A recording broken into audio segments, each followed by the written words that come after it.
I promise I wasn't looking for anything that night. I just woke up suddenly, for no particular reason. It was one of those random moments where you're wide awake in the middle of the night. The room was completely dark, except for a faint glow from her phone on the nightstand. I might not have noticed it at all if it hadn't lit up right as I turned towards Ella's side of the bed.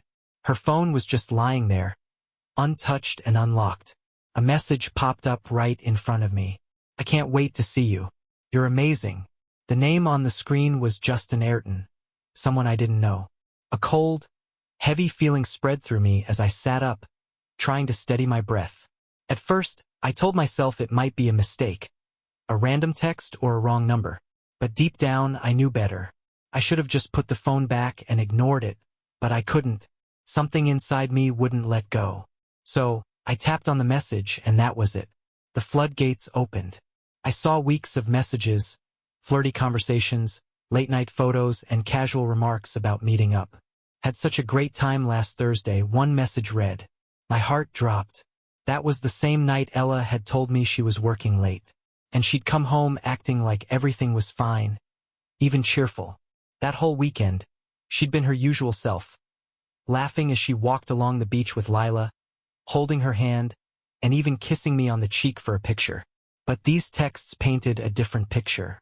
She had described that weekend as if it was a secret getaway with him. Felt like the ground under me had split open. Ella wasn't just texting some random guy. She was with him. I could hear her soft, steady breathing next to me, completely unaware that my world was falling apart in the dark. Every instinct told me to wake her up, shove the phone in her face, and demand answers. But I didn't. I forced myself to put the phone back exactly as it was and lay down, my heart pounding. "Stay calm, Elton. Don't let her know." When the alarm went off the next morning, I was already awake. I got up and went straight to the kitchen to start breakfast, like always. Ella came in a little while later, looking rested and smiling sleepily. She kissed me on the cheek, acting like nothing was wrong. "Morning, babe," she said, grabbing plates from the cupboard. "Morning," I replied, though my voice was tighter than I wanted. She didn't seem to notice. She poured herself some coffee and sat down with Lila, who was excitedly talking about a school project. I tried to focus on their conversation, but my thoughts were racing. Ella looked so normal, so at ease. How could she sit there, chatting with our daughter after spending nights with another man? She even glanced at me, looking perfectly content, as if nothing was out of place. For a moment I questioned everything. Had I imagined it all? But then the truth hit me again, heavy and undeniable. The rest of the day passed in a fog. I couldn't stop watching Ella, noticing things I hadn't before, or things I had chosen to ignore. She'd been staying late at work more often. When she got home, she'd give me a quick kiss and then bury herself in her phone. I'd asked her a few times why she seemed distant. She always had an excuse. "I'm just tired," she'd say, or "work has been crazy." But now it was all clear. It wasn't me. She had someone else. At one point, I wandered outside to the front yard. Our neighbor, Rosie Hughes, was watering her garden and waved me over. "Hey, Elton. Ella's been looking amazing lately. That new hair color really suits her." Her words caught me off guard. Ella hadn't mentioned anything about changing her hair. "Yeah, it does," I muttered, pretending to agree. But Rosie's comment left me unsettled. It wasn't just her hair. I'd noticed her clothes, too, tighter, bolder. I had always thought Ella's recent changes, her new hair, her stylish clothes, were just her way of feeling good about herself after having Lila. But now, after everything I'd uncovered, it felt like my life had been nothing but an illusion. On the surface, everything seemed fine, but beneath it, everything was crumbling. I could have confronted her that very night. Every time her phone buzzed, it stung, knowing it could be him messaging her. But I stopped myself. A gut feeling and a few texts weren't enough. If I accused her now, she'd deny it, spin a story, and make me look like the bad guy. I needed more than just suspicions. I needed proof. So I decided to play it smart. I kept my behavior the same, careful not to raise her suspicions. Whenever she left her phone unattended, I'd take a quick look, piecing things together bit by bit. I even installed a discreet tracking app that mirrored her notifications to my phone. Now, I could see everything she did in real time. That night, I lay awake while she slept peacefully beside me, her hand resting lightly on my chest, just like always. For a brief moment, guilt flickered through me. What if I was wrong? I thought. Maybe there was an innocent reason for all of this. But then I remembered the messages, the pictures of them together, and the way he talked about her like she belonged to him. No, I wasn't crazy. She was the one breaking our vows. Still, none of it felt real. Ella had been my best friend, the woman I imagined growing old with. Now, every time I looked at her, all I could see were lies. Lila's voice snapped me out of my thoughts. "Dad, are you okay?" she asked, her little face full of concern. I forced a smile. "I'm fine, sweetie, just thinking about stuff." She nodded, but the worry in her eyes told me she knew something wasn't right. And just like that, the first crack in my carefully constructed life appeared. It wasn't just my marriage breaking. It was everything. Determined to understand the full truth, I went through our shared photo album and even dug into the browser history on her phone. I searched for anything that could help me piece this puzzle together. It didn't take long before I discovered the pattern. Ella had been spending time in Riverside, a part of town she never mentioned. She had no reason to be there. The only thing that made sense was that this was where Justin lived. Every time she claimed she was working late or hanging out with friends, she was actually there. It was like living in a nightmare I couldn't wake up from. I'd sit at work, pretending everything was fine, while knowing she was out there with him. One time, I saw through the app that she was in Riverside again. I gripped my phone so hard it nearly broke. But worse than the texts or the photos was how easily they connected. They shared jokes, swapped stories, and confided in each other. All the things Ella used to do with me. Their emotional bond hurt more than anything physical ever could. Then came the night she said she was going to yoga with a friend. That struck me immediately as odd. Ella rarely did yoga, and when she did, it was always on weekends. "Yoga tonight?" I asked casually as she grabbed her gym bag. "Yeah," she replied smoothly. "Ella's been asking me to join her for a while." I nodded and forced a smile. "Have fun," I said, watching her walk out the door. As soon as she was gone, I grabbed my keys and followed her. I stayed far enough back so she wouldn't notice if she happened to look. My heart raced the entire time. Sure enough, she didn't go to any yoga studio. Instead, she drove straight to a small cafe in Riverside. There he was, Justin.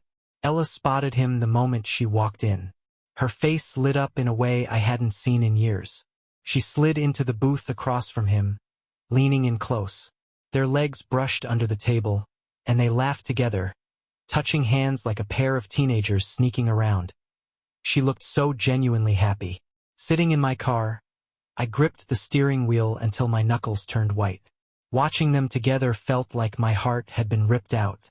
Seeing her so comfortable, so at ease with him, was worse than I could have imagined. Part of me wanted to storm in, flip the table, and scream at them both. But I didn't. I just sat there, frozen, watching them flirt, touch, and laugh like nothing else in the world mattered. When she finally left, she had that glow. The one I hadn't seen in years. The one she used to have when we first fell in love. But now it wasn't for me. It was for him. That night, I lay next to her again, pretending to sleep while her breathing stayed soft and steady. Her hand brushed mine under the covers, just like always, and yet it felt completely different. I stared at the ceiling, my mind racing with questions. Could I ever forgive her? Could I ever look at her the same way again? The answers didn't come. Over the next few days, Ella started noticing something was wrong. I could feel her watching me more, her eyes lingering like she was trying to figure me out. I did my best to act normal, but it wasn't easy. My mind kept drifting, replaying every moment of our life together, searching for the moment it all went wrong. To cope, I buried myself in work, taking on extra projects that didn't matter, just to stay busy. At home, I spent hours in the garage, tinkering with tools I hadn't touched in years. One evening, while I was scrubbing a dish that didn't even need washing, Ella came up behind me. "Everything okay, Elton?" she asked softly. I lied. Yeah, just tired. Her eyes narrowed, but she didn't push further, not yet. It was Lila who noticed first. One night, as I tucked her into bed, she looked up at me with those big, innocent eyes. Dad, why are you sad? She asked, her voice full of concern. My throat tightened, but I managed to keep it together. I'm not sad, sweetheart, I said, brushing her hair back gently. Just thinking about some grown-up stuff. She didn't look convinced, but she nodded and snuggled into her blankets. Ella, though, was getting more suspicious by the day. She started asking more questions, trying to pull me into conversations. She'd sit beside me on the couch, lean into my side, and ask about my day like she cared. It was clear she was testing me, trying to figure out if I knew something. But I wasn't about to let her win. I kept my answers short and vague, just enough to keep her guessing. The less I said, the more uneasy she became. I could see the doubt creeping into her expression, the tension growing every time we spoke. She knew something was wrong but couldn't pin it down. That's exactly how I wanted it. The atmosphere at home changed completely. The lightness we used to have, the easy conversations, they were gone. All that was left was tension, thick and oppressive. Every interaction felt like a game of chess, each of us trying to outplay the other without saying what we were really thinking. I spent more and more time in the garage, pretending to work on meaningless projects. Sometimes, I just sat there, staring at the tools on my workbench, overwhelmed by how my life had fallen apart. I used to love being home, love the time I spent with my family. But now, it felt like a battlefield, and every moment with Ella was another reminder of the lies I was living with. And still, I couldn't confront her. Not yet. I wasn't ready. I wanted her to feel as vulnerable and exposed as I did. I wanted her to wonder what I knew and when I might finally snap. The waiting game was excruciating, but it was the only way I could stay in control.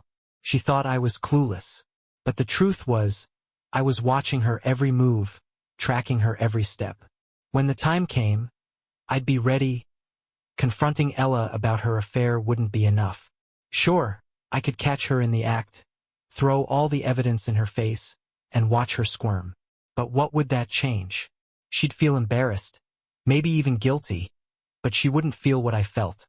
She wouldn't know the pain of watching someone you love turn their affection toward someone else. That wasn't enough. I needed her to feel everything I was feeling. That's when I met Carmen Derrick. It wasn't planned. The bar was just down the street from my office, and after an especially bad day, I decided to stop in for a drink, hoping it would quiet the noise in my head. Carmen was behind the bar, wiping glasses with a smile that seemed to light up the entire room. She looked young, mid-20s maybe, with dark hair tied back in a messy ponytail and tattoos peeking out from under her sleeves. "What can I get you?" she asked, giving me a curious look, like she could tell I didn't quite belong there. "Bourbon," I muttered, sliding onto a stool. She poured my drink and set it down with a surprising amount of grace. "Rough day?" Carmen asked, glancing at me as she polished a glass. I nodded, not in the mood to talk. But Carmen had this way of drawing things out of me without even trying. She didn't push. She just talked about her day, the strange customers she'd served, her plans to travel cross-country in a beat-up van she was fixing up with her brother. Before I realized it, I was sharing bits of my life. How work felt pointless, how things at home weren't great. I didn't mention Ella. Not yet. I didn't need to. There was something about Carmen that made the world feel a little lighter. Like the heavy stuff didn't matter for a while. I started going back to the bar more often. At first, I told myself it was harmless. A drink and some conversation with someone who didn't know how messy my life had become. But the more time I spent with Carmen, the harder it was to deny the pull I felt toward her. It wasn't long before the flirtation between us became impossible to ignore. Carmen leaned in closer when we talked, her hand brushing against mine when she passed me a drink. I didn't pull away. She didn't pry into my life or ask tough questions. She just let me be whoever I needed to be in that moment. Her laugh was real, loud, and unfiltered. Being around her felt like an escape, like I could step outside my own skin for a while and breathe. One night, after a couple of drinks, Carmen leaned against the bar, her eyes locking onto mine with an intensity that caught me off guard. "You know, I don't see many guys like you around here," she said, studying me. "Guys like me?" I raised an eyebrow. "You look like you've got it all together," she said, smiling. But there was something more in her tone. "But I can tell there's something else. Something heavy." I shrugged, swirling the bourbon in my glass. "Life, I guess." She didn't push for more. Instead, she gave me that easy smile again. "Well, here's to life," she said, clinking her glass against mine. For just a moment, the weight on my chest didn't feel so suffocating. I knew exactly what I was doing. I wasn't just going to the bar for drinks anymore. I wanted Ella to find out. I wanted her to feel that same nagging suspicion I'd been living with for months. To wonder where I was, who I was with, and what I was doing when I wasn't home. It didn't take long for people to start talking. I dropped a few casual comments to mutual friends, just enough to plant the seeds. "I've been hanging out with someone new," I'd say, knowing full well it would spread like wildfire. I didn't care who knew.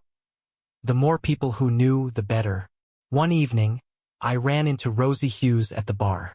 She almost dropped her drink when she spotted me sitting there with Carmen. "Elton?" she asked, her voice full of disbelief. "What are you doing here?" "Having a drink," I said casually, keeping my tone even. Rosie glanced between me and Carmen, her face a mix of confusion and suspicion. "Does Ella know you're here?" I gave her a grin, but it wasn't a friendly one. "Why? You planning to tell her?" Rosie blinked, clearly taken aback. "This isn't like you, Elton. People change," I said flatly, taking another sip from my glass. Rosie crossed her arms, her expression shifting from surprise to disapproval. "She's your wife?"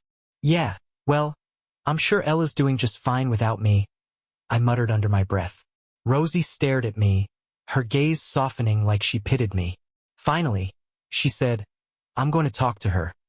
Like she thought she could somehow fix this. "Go ahead," I replied, not even trying to stop her. "Let her know where I am. Let her know who I'm with." Carmen raised an eyebrow as Rosie stormed out of the bar, shaking her head. "Friend of yours?" she asked. "Something like that," I said, finishing my drink. Carmen didn't press for more details. Instead, she smiled, and we slipped back into our easy rhythm, talking about everything and nothing at all. That night, as I drove home, a strange sense of satisfaction washed over me. It wasn't just about getting back at Ella. It was about reclaiming a part of myself I'd lost. I didn't know what Carmen and I had, and for once I didn't care. For the first time in forever, I felt like I had some control over my life again.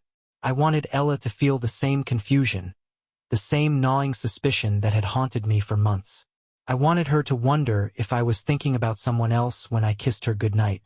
And judging by Rosie's reaction, I was getting exactly what I wanted. The confrontation came sooner than I expected.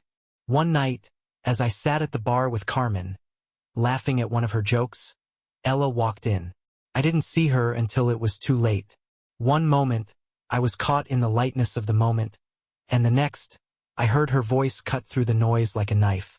"So this is where you've been hiding?" I looked up and there she was. Ella stood in the doorway, scanning the room until her eyes landed on me. Her face was flushed with rage, her lips pressed into a thin, angry line. She stormed toward us, fury radiating from every step. The entire bar seemed to hold its breath, all eyes turning to watch her. "Who the hell is she?" Ella demanded, pointing at Carmen, her voice loud and bitter.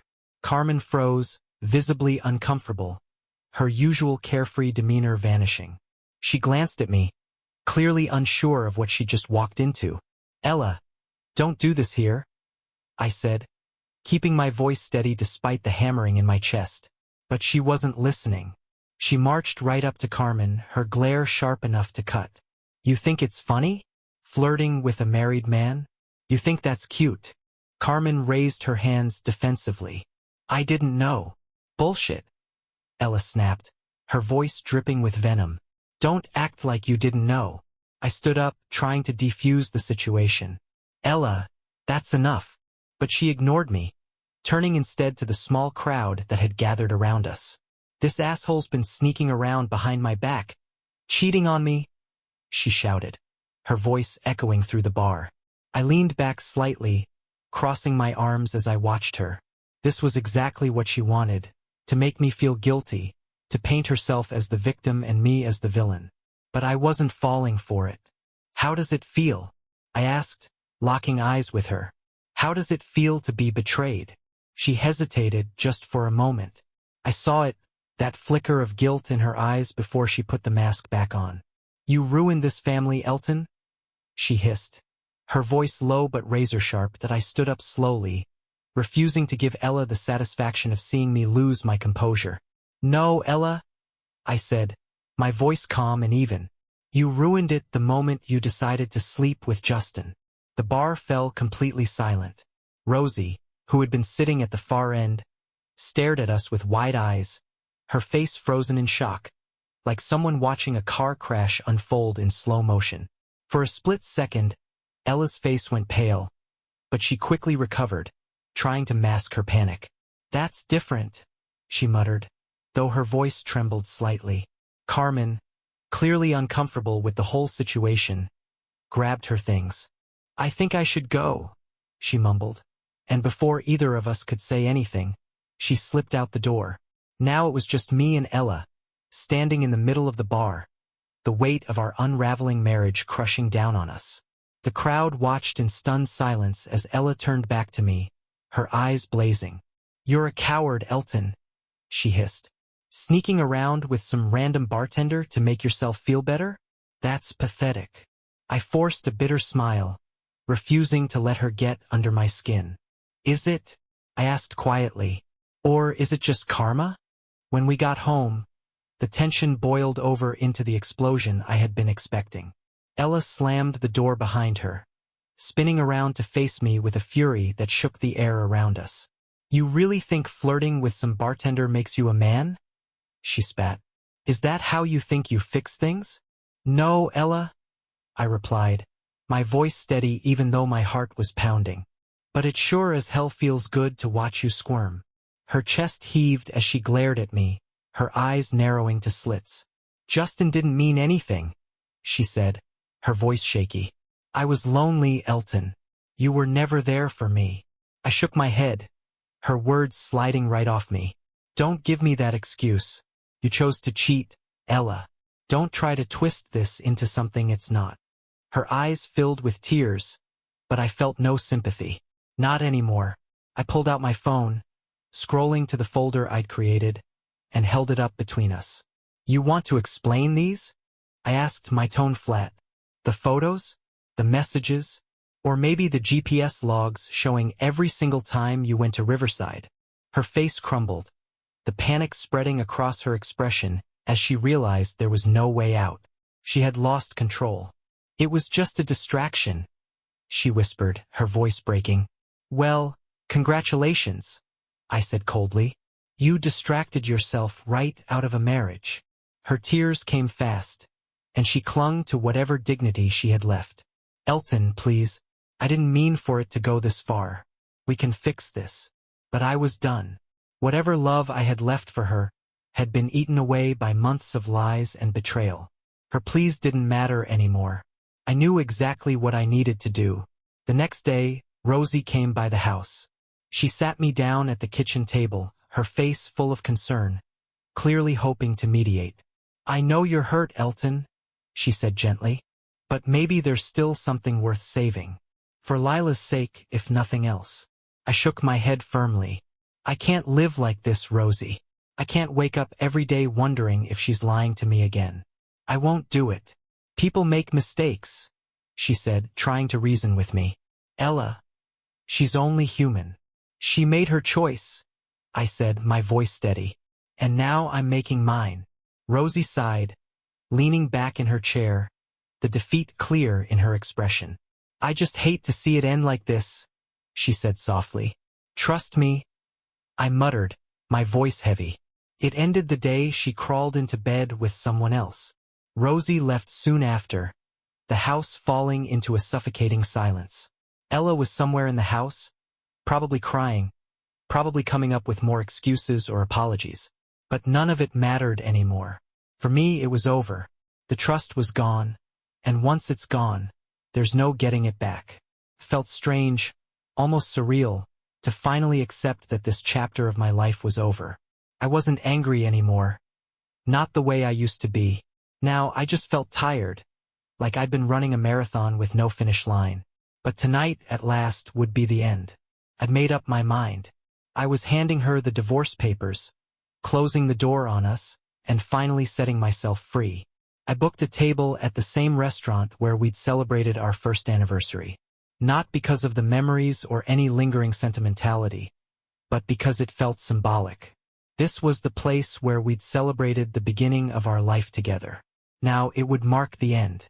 The marriage had been dead for a long time. Tonight I would make it official.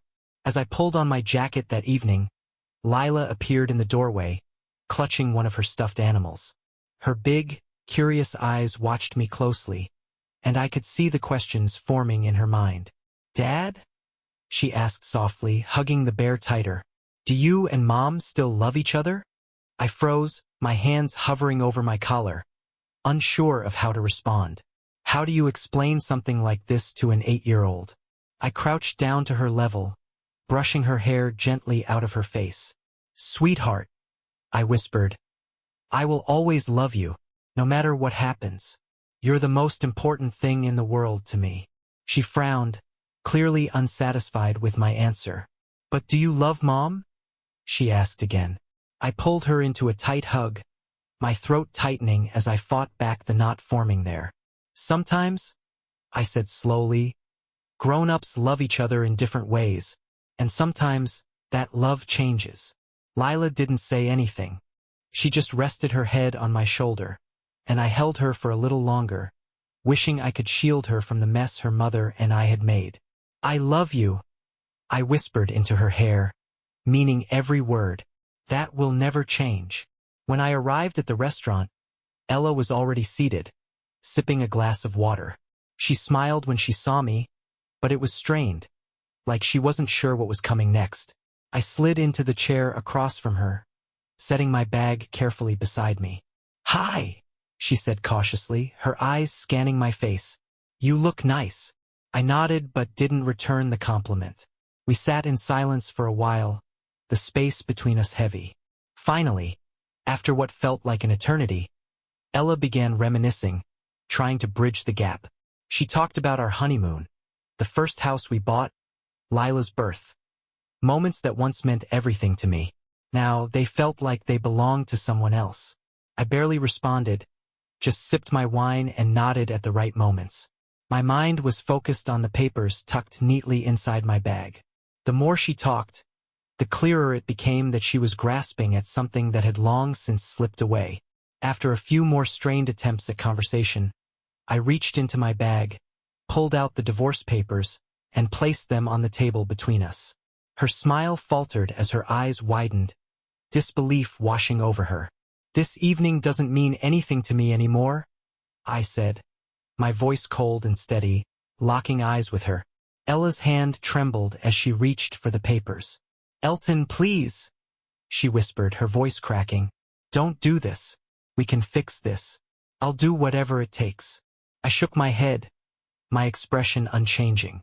"There's nothing left to fix." Tears welled up in her eyes, but I didn't feel anything. Not sympathy, not regret, just emptiness. "Please," she begged, her voice barely audible. "We can try again. For Lila. For us." I took the pen from my pocket, clicked it open, and signed the papers right in front of her without hesitation. Sliding them across the table, I said firmly, "It's over, Ella. I can't keep living like this." She sat frozen, staring at the papers in front of her. Her glass of wine sat untouched, her hands hovering over the documents like she was trying to convince herself this wasn't happening. I didn't wait for her to speak. I stood, my legs heavy but resolute, and walked away without looking back. It wasn't freedom. It was closure. The chapter with Ella had finally come to an end. Packing up my things was easier than I thought it would be. I'd expected it to feel like tearing my life apart, But it didn't. Instead, it felt like stepping away from something I'd outgrown. The house was full of ghosts. Ella's perfume lingering faintly in the air, old photos still hanging on the walls, reminders of promises that had been broken long ago. I packed my clothes into a couple of bags, loaded some boxes into the back of my car, and left. No drama, no final showdown. Just an exit. I found a small apartment in the city. It wasn't much. A one-bedroom with creaky floors and a view of a laundromat, but it was mine. It was a fresh start. No familiar memories haunting the rooms. No shadows following me around. The hardest part came when I had to explain everything to Lila. I promised her I wasn't going anywhere, that we'd still have weekends together, that no matter what, she was my #1 priority. She nodded, trying to be brave, but I could see the worry in her little eyes. It broke my heart that she had to go through this, but I swore to myself that I'd always be there for her, no matter what. The days that followed passed in a blur. I focused on work, setting up my new apartment, and being the best dad I could be. It wasn't easy. I was just living step by step. Then one afternoon, out of the blue, I ran into Carmen. I was carrying groceries back to my apartment when I saw her standing across the street, holding an umbrella and flashing that familiar smile. "Elton," she called out, jogging over to me. "I thought that was you." I smiled, feeling a surprising lightness in my chest. "Hey, Carmen." We stood there for a moment, the rain pattering on her umbrella, the awkwardness of the moment hanging between us. But it wasn't uncomfortable. "You look different," she said, tilting her head as if she were trying to solve a puzzle. "Different how?" I asked, curious. She shrugged, her expression softening. "Lighter. Happier. Is that weird?" I chuckled, even though her words caught me off guard. "I guess divorce will do that to you." She nodded thoughtfully. "I'm sorry for what you've been through." "Don't be," I said, shaking my head. It had to happen. We stood there a little longer, neither of us rushing to leave. Felt easy, natural, and I liked that. "You want to grab coffee?" she asked, her tone casual but hopeful. "Yeah," I replied with a smile. "I'd like that."